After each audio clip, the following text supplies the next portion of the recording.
Good morning, everybody. Happy Friday. Happy Good Friday. Okay, the hair thing really. So, Terry Tipton sent me a message this morning at 1 o'clock that said, "Wake up." Terry, I'm not supposed to wake up till 4:30.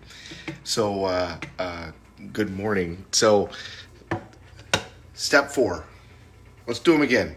Repetition is the mother of skill. Never be afraid to go over this stuff again and again and again and again. So, step number 1, know your outcome.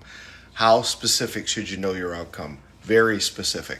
A goal is a dream with a deadline, and you want to be detailed. Knowing that that detail might change, but it doesn't matter. The idea is that it gets you up in the morning, that it motivates you. So you can't just say, I want more money. It's got to be, I want a certain amount of money by a certain time, and then start working strategically towards that. Number 2, take massive action. Never leave the sight of a goal without doing something extreme towards it if you can help it. Do something big. When you lose weight, you should do a massive step towards that, some large commitment. I talked to you guys about doing a fast, and so I decided to do one. Starting this morning, I'm going to do a fast this weekend. Good weekend to do that, and then slowly go back to food over the week.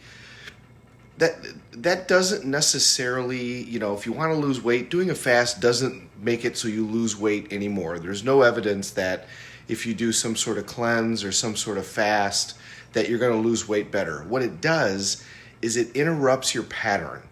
It resets yourself, which makes it easier to do different decisions. So whatever it is that you want to do, take significant action towards that achievement of that goal right away. Do it immediately. The power of momentum cannot be understated. So know what you want, take massive action. Yesterday we talked about have sensory acuity. Be acutely sensitive as to whether or not you're getting closer or further away. You need to evaluate. Am I getting closer to my goal or am I getting further away from my goal? And stop doing the same thing. We all get caught up in that. We keep trying the same thing over and over and over again. How many of you have tried a diet every Monday? You know what? I'm going to do a diet, but I'm going to do it on Monday. After this weekend, then I'm going to start. And has that ever worked? Then don't do it on Monday. Do it on another day and do it in a different way. So know your outcome, take massive action, see whether or not you're getting closer to your outcome or not. And if you're not getting closer to your outcome, then step number 4 is change your approach. Don't do the same thing over and over and over expecting a different result. That's a definition of something specific.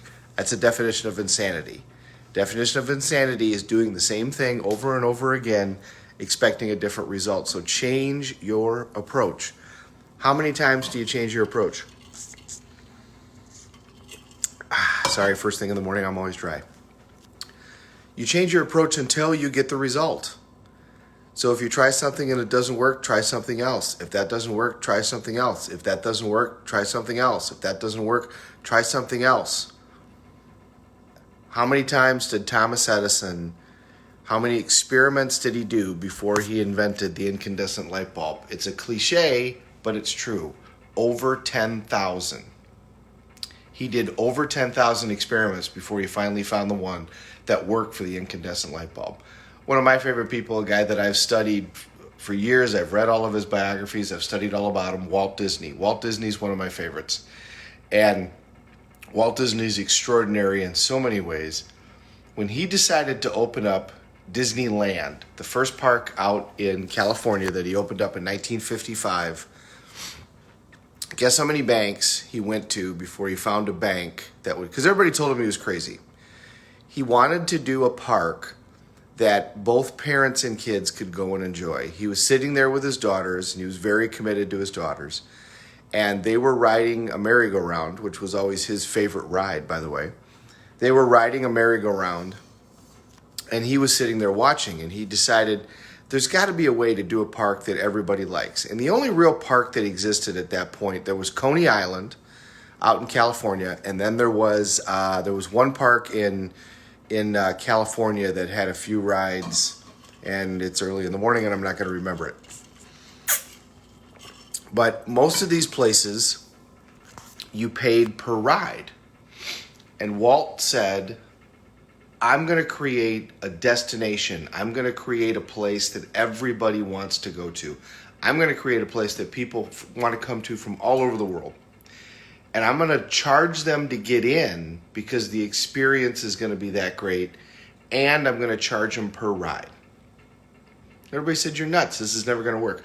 By the way, they said that to Walt with everything that he was going to do. When he did his first major movie, they all told him that was crazy and it was going to be a flop and he was going to lose money.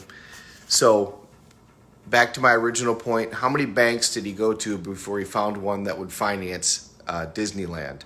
302. 302 banks before he found one that would say yes. Think about that for a second. How many of you realistically, on an idea like that everybody told you was nuts, and you're talking about millions of dollars in the 1950s, how many of you would do more than 4 banks or 2? But imagine after you did 12 and then 24 and then 50 and then 100. Would you still keep going? And he did 302. That's how dedicated he was. Another example that we use that's kind of corny, but how many times would you attempt to teach your child to walk before you would give up and just say, yeah, they're just obviously not going to get it? Well, of course you're going to say, I'm not going to stop until my child walks. Well, there you go. Everybody walks. That's the type of commitment that you have to make. And if you make that type of commitment, nothing's going to stop you. You are absolutely going to find your way. Keep changing your approach, try something new. Change your approach, try something new until you get the result.